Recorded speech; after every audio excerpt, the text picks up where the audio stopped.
সর্বশেষ যে কথাটা আমরা শুনবো এখন সেটা হলো নবী করিম সাল্লাল্লাহু আলাইহি ওয়াসাল্লাম আজকের এই দিনে জনগণকে উদ্দেশ্য করে কিছু কথা বলেছিলেন। এই কথাগুলো বলে তিনি আজকের হজটা শেষ করেছেন। আমরা অনেকেই এই ভাষণটা সম্পর্কে জানি না। আমরা অনেক ভাষণ নিয়ে এখন গর্ব করি। নবী করিম সাল্লাল্লাহু আলাইহি ওয়াসাল্লামের এই যে সর্বশ্রেষ্ঠ ভাষণ, এটা কতজন জানেন? বিদায় হজের ভাষণ। কতজন জানেন বিদায় হজের ভাষণে নবী সাল্লাল্লাহু আলাইহি ওয়াসাল্লাম কি বলেছিলেন উম্মতকে? আমরা একটু আপনাদেরকে শোনাবো, শুনিয়ে ইনশাআল্লাহ লেকচারটা শেষ করব। নবী করিম সাল্লাল্লাহু আলাইহি ওয়াসাল্লাম আজকের এই দিনে 31টা বিষয়ে উম্মতকে নির্দেশ দিয়েছেন। 31টা বিষয়, সবগুলো বলার সময় পাওয়া যাবে না, আমি কয়েকটা কথা বলছি। খুব ভালো হতো যদি আমি অ্যারাবিকটা বলার পরে বাংলাটা বলার সময় পেতাম। আমার হাতে 5 মিনিট সময় আছে এখন, কারণ অ্যারাবিকটার যে ভাব গাম্ভীর্যটা বাংলায় আসলে আসবে না। তারপরে আমি চেষ্টা করছি। নবী করিম সাল্লাল্লাহু আলাইহি ওয়াসাল্লাম সবার সামনে দাঁড়িয়ে দীর্ঘ 23 বছর অক্লান্ত পরিশ্রম করে দাওয়াতি মিশন কমপ্লিট করার পরে সবাইকে সমবেত করে একটা হজ করলেন। হজ করার পরে তিনি গুরুগম্ভীর কণ্ঠে বলছেন, হৃদয়ের সমস্ত আবেগ বের করে দিয়ে বলছেন, হে জনগণ, আইয়ুহান নাস, হে জনগণ, আমি জানি না আজকের পর তোমাদের সাথে আমি কখনো মিলিত হতে পারবো কিনা। একটু চিন্তা করেন, সাহাবীরা সামনে দাঁড়িয়ে আছেন, নবীজি দাঁড়িয়ে এই কথাটা বলছেন, হে জনগণ, আমি জানি না আজকের পরে আমি তোমাদের সাথে মিলিত হতে পারবো কিনা। অতএব যে ব্যক্তি আজকে আমার এই কথাগুলোকে স্মরণ রাখবে, সে যেন অন্যের কাছে এই কথাগুলো পৌঁছে দেয়। হতে পারে যার কাছে পৌঁছে দেওয়া হচ্ছে সেই এই কথাগুলোকে বেশি সংরক্ষণ করতে পারবে। আল্লাহ পাক তার প্রতি রহম করুন যে আমার এই কথাগুলোকে অন্যের কাছে পৌঁছে দিবে। নবীজির ভাষণ। এরপর নবীজি বলছেন, জেনে রাখো নিশ্চয়ই তোমাদের পরস্পরের, মুসলিমদের পরস্পরের সম্পদ, পরস্পরের রক্ত, পরস্পরের এই যে জান মাল ইজ্জত, এগুলো একে অপরের জন্য হারাম। মুসলিমদের পরস্পরের রক্ত, পরস্পরের ইজ্জত সম্মান একে অপরের জন্য হারাম। এর হানি করা একে অপরের জন্য হারাম। ঠিক যেমন আজকের এই দিন হারাম, এই শহর হারাম, এই মাসও হারাম। নবী করিম সাল্লাল্লাহু আলাইহি ওয়াসাল্লাম বলছিলেন, জেনে রাখো 3টা বিষয়ে যেন তোমাদের অন্তর কখনো খেয়ানত না করে। 3টা বিষয়ে তোমাদের অন্তর যেন কখনো খেয়ানত না করে। 1, তোমরা যে কাজটাই করবা শুধু আল্লাহ পাকের সন্তুষ্টির জন্য করবে।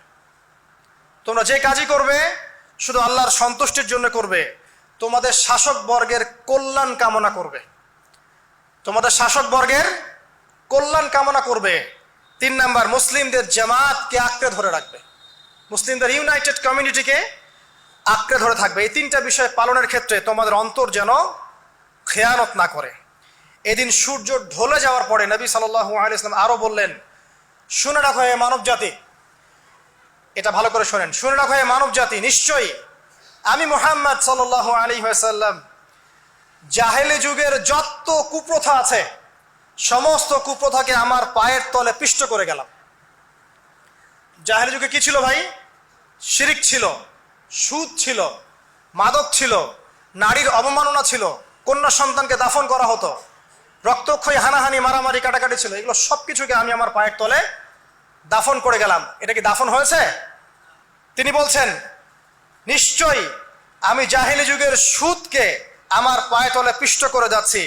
সর্বপ্রথম যার সুদ আমি পিষ্ট করছি তিনি হচ্ছেন আব্বাস ইবনে আব্দুল মুত্তালিব, আমার চাচার সুদ।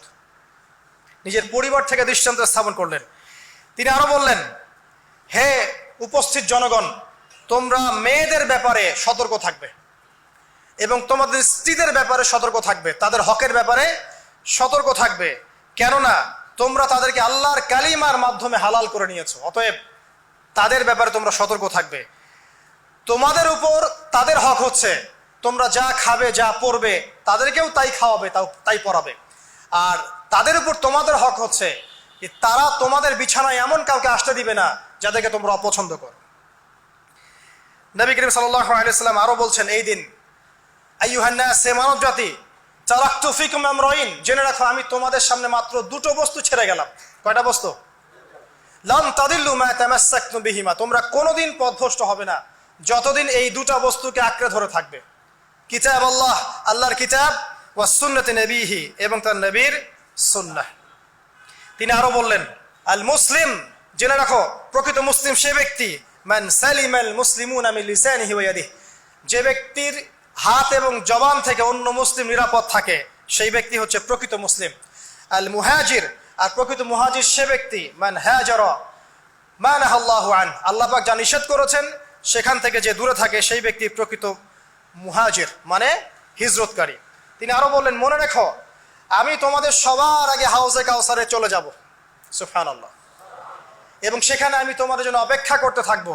অতএব শোনেন, অতএব তোমরা আমার চেহারাকে কালিমা লিপ্ত করো না, মানে আমার চেহারায় কালিমা লিপ্ত করো না, আমার নাম নষ্ট করে দিও না।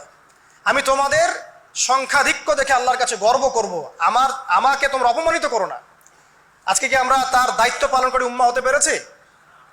নবীজি বলেছেন, তা আমার চেহারাকে কালিমা লিপ্ত করো না, সুবহানাল্লাহ।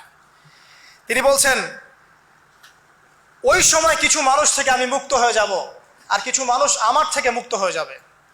বলা হলো, কারা ইয়া রাসূলুল্লাহ? তিনি বলছেন, আল্লাহ পাককে আমি বলবো, ইন্নাহুম মিন্নি, হে আল্লাহ এরা আমার উম্মাহ, এরা আমার উম্মত, আমার সাহাবী।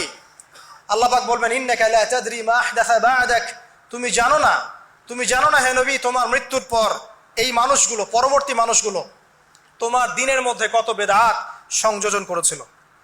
তিনি আরো বলেছিলেন, হে জনগণ জেনে রাখো, প্রত্যেক পরিবারের জন্য প্রতি বছর একটা করে পশু জবাই করার বিধান, প্রত্যেক পরিবারের জন্য, সামর্থ্যবান পরিবারের জন্য প্রত্যেক বছর একটা করে পশু জবাই করার বিধান রয়েছে। তিনি আরো বললেন, মনে রাখো একজনের অপরাধের শাস্তি আর একজন কখনো পাবে না, আর বাবার দোষে ছেলে কখনো দুষ্ট হবে না, ছেলের দোষে বাবাও কখনো অপরাধী হবে না। তিনি আরো বললেন, জেনে রাখো হে মানব জাতি, নিশ্চয়ই শয়তান এই বিষয় থেকে নিরাশ হয়ে গেছে যে তোমরা শয়তানের ইবাদত করবে, শয়তান নিরাশ হয়ে গেছে। কিন্তু শয়তান নিরাশ হয়নি একটা বিষয় থেকে, যে তোমরা একে অপরে হানাহানি, কাটাকাটি, ফিতনা, ফাসাদে ব্যস্ত থাকবে, যেমনটা এখন আমরা করছি। আমরা কিন্তু সরাসরি কখনো শয়তানের ইবাদত করছি না, করছি, কিন্তু মুসলিমরা এখন পরস্পরে হানাহানি, কাটাকাটি, ফাসাদে লিপ্ত আছে। তিনি আরো বললেন যে একজন মুসলিমের জন্য হালাল নয় অন্য মুসলিমের সম্পদ আত্মসাৎ করা, যতক্ষণ না সে স্বেচ্ছায় খুশি মনে তোমাকে সম্পদ প্রদান করে। অতএব তোমরা একে অপরের প্রতি জুলুম করবে না। তিনি আরো বললেন, সাবধান, আমার ইন্তেকালের পরে তোমরা একে অপরের গর্দান উড়িয়ে কাফের হয়ে যেও না। সাবধান, আমার ইন্তেকালের পর তোমরা একে অপরের গর্দান উড়িয়ে কাফের হয়ে যেও না। তিনি আরো বলেছেন, একজন মুসলিম আরেকজন মুসলিমকে গালি দিতে পারে না। যদি একজন মুসলিম আরেকজন মুসলিমকে গালি দেয়, এটা হচ্ছে ফাসিকি, এবং একজন মুসলিম যদি আরেকজন মুসলিমের সাথে যুদ্ধ করে, এটা হবে এক প্রকার কুফরি। তিনি আরো বলেছেন, হে জনগণ জেনে রাখো, আমার পরে কোনো নবী নেই, আর আমার পরে তোমরা ব্যতীত আর কোনো উম্মত নেই। এর চেয়ে স্পষ্ট কথা হতে পারে? আমার পরে কোনো নবী নেই, আর আমার পরে তোমরা ছাড়া কোনো উম্মত নেই। তাহলে আমরা যখন নতুন নতুন নবী বানিয়ে নিচ্ছি, কোনো কোনো ক্ষেত্রে বলছি একজন ব্যক্তি ছিলেন, সে নিজে ঈসাও ছিল, সে মাহদিও ছিল, সে নবীও ছিল, নাউযুবিল্লাহ। এবং দিন দিন মানুষ এই খাতায় নাম লিখাচ্ছে, সুবহানাল্লাহ। সর্বশেষ তিনি বললেন যে যদি তোমাদের উপরে, হে মানব জাতি জেনে রাখো, যদি তোমাদের উপরে একটা নাক কাটা কালো কুৎসিত কোনো আমির বা শাসকও চলে আসেন, এবং সে যদি তোমাদেরকে আল্লাহর রাস্তায়, আল্লাহর কিতাব সুন্নাহ অনুযায়ী পরিচালিত করেন, তোমরা অবশ্যই তার আনুগত্য করবে, তার বিরুদ্ধে বিদ্রোহ করবে না, তার আনুগত্য করবে। জেনে রাখো, শেষে তিনি বলেন, জেনে রাখো হে মানব জাতি, আজকে থেকে কুল্লুকুম মিন আদম, তোমরা সবাই আদম সন্তান, ওয়া আদামু মিন তুরাব, আর আদম হচ্ছে মাটির সন্তান। আরবের উপর অনারবের, অনারবের উপর আরবের, সাদার উপর কালোর, কালোর উপর সাদার, লালের উপর কালোর, অথবা কালোর উপর লালের কোনো রকম প্রাধান্য নাই। ইল্লা তাকওয়া, শুধু তাকওয়া ব্যতীত। যে ব্যক্তি বেশি মুত্তাকি, সে আল্লাহর কাছে বেশি মর্যাদার অধিকারী হবে ইনশাআল্লাহ তাআলা। সর্বশেষ তিনি আঙ্গুলটা উঁচু করলেন, নিজের শাহাদাত আঙ্গুলি উঁচু করে আকাশের দিকে তাকালেন, এরপর জনগণের দিকে তাকালেন, তাকিয়ে বললেন যে তোমাদের ব্যাপারে, হে জনগণ, তোমাদের ব্যাপারে আমাকে আল্লাহ জিজ্ঞাসা করবেন।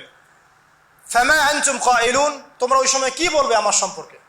তখন সাহাবীরা বললেন, আমরা বলবো যে আপনি বাল্লাগতা রিসালাতাক, আপনি আপনার রিসালাত পৌঁছে দিয়েছেন, ওয়াজ্জা আমানাতাক, আপনার আমানত পূর্ণ করেছেন, ওয়া নাসাহতা উম্মাতাক, এবং আপনি আপনার উম্মতকে নসিহত করেছেন। সুবহানাল্লাহ। এরপরে তিনি আকাশের দিকে তাকিয়ে বললেন, আল্লাহুম্মা ফাশহাদ, হে আল্লাহ আপনি সাক্ষী থাকেন। আল্লাহুম্মা ফাশহাদ, হে আল্লাহ আপনি সাক্ষী থাকেন। আল্লাহুম্মা ফাশহাদ, হে আল্লাহ আপনি সাক্ষী থাকেন যে আমি আমার দায়িত্ব পৌঁছে দিয়েছে। এরপরে নাজিল হলো আল ইয়াউমা আকমালতু লাকুম দীনাকুম ওয়া আতমামতু আলাইকুম নি'মাতি ওয়া রাদিতু লাকুমুল ইসলাম দীনান। এই হলো বিদায় হজ, আজকের এই আরাফার প্রেক্ষাপট। আমরা কতজন এটা নিয়ে চিন্তা করেছি?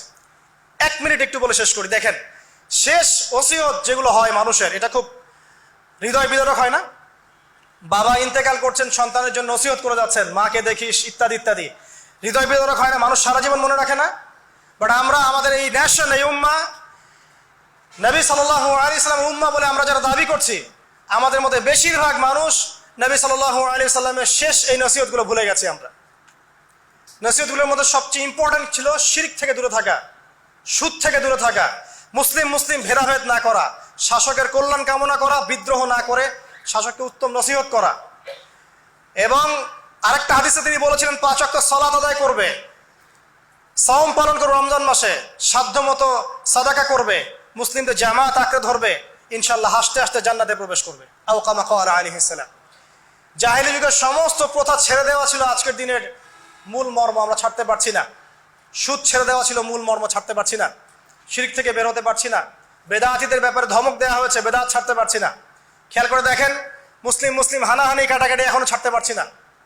ইভেন ধর্মতাত্ত্বিকভাবেও আমরা বহু দল এবং উপদলে বিভক্ত হয়ে গেছে, কারোর সাথে কারো ঐক্য নাই।